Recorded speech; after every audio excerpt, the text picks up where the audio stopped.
Donald and Douglas are Scottish twin engines. They're practical, peppery and proud. They nearly always work together. One day, Donald and Douglas were chuffing through the countryside, hauling a heavy load. Down the line, Trevor the traction engine had been struggling with a big cartload of hay. Crossing the tracks, the cart's wheels had broken off. Then Trevor heard a whistle. "Oh no!" Trevor cried. Donald could see the cart. "Stop!" he cried. Donald's driver applied the brakes, but it was too late.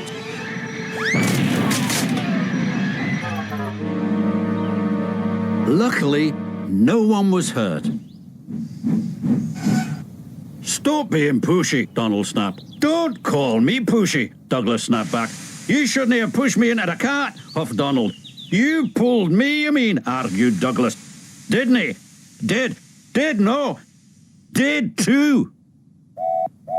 Before long, the track was cleared and Donald and Douglas were on their way.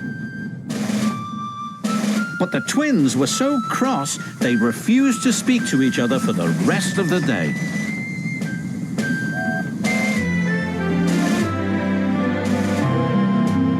The next day, the Fat Controller needed an engine to help Duck at the smelter's yards. "May I go, sir?" said Donald eagerly.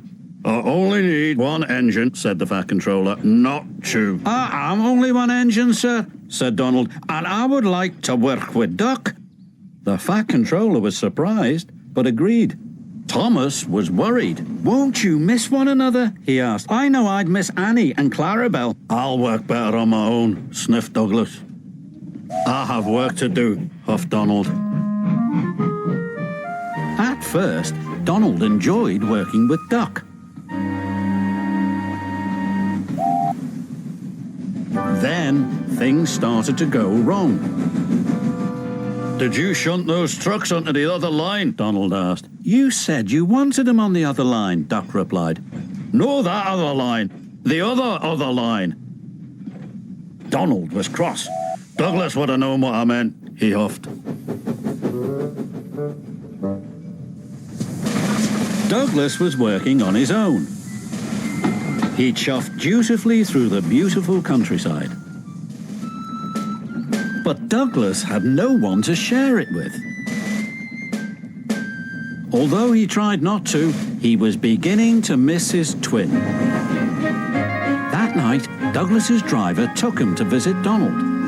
"I was just passing," said Douglas. "Have you come to say you're sorry?" Donald sniffed. This made Douglas very cross. "I've nothing to be sorry for," he said, and steamed away in a huff. The next day, Donald was in a bad mood. Duck could see he was getting too close to the buffers. "Look out!" he shouted, but it was too late. Donald's driver was very cross. "This wouldn't have happened if you were working with Douglas," he said. Donald knew he was right, and Duck knew he couldn't pull Donald back onto the rails. So he went for help. Douglas was sadly finishing his work as Duck steamed into the depot. "Donald's in trouble," said Duck. "Donald in trouble?" Douglas cried. "I'm on my way," and he steamed off as fast as he could.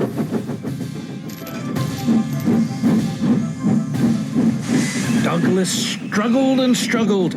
He finally pulled his twin gently back onto the tracks. He was relieved Donald wasn't hurt. "Thank you," Donald said, "and I'm sorry." "No, I'm sorry," said Douglas. "I'm sorry," insisted Donald. "You don't have to have a row about who's sorry," chuckled Duck. "Just be glad you're back together." And they were.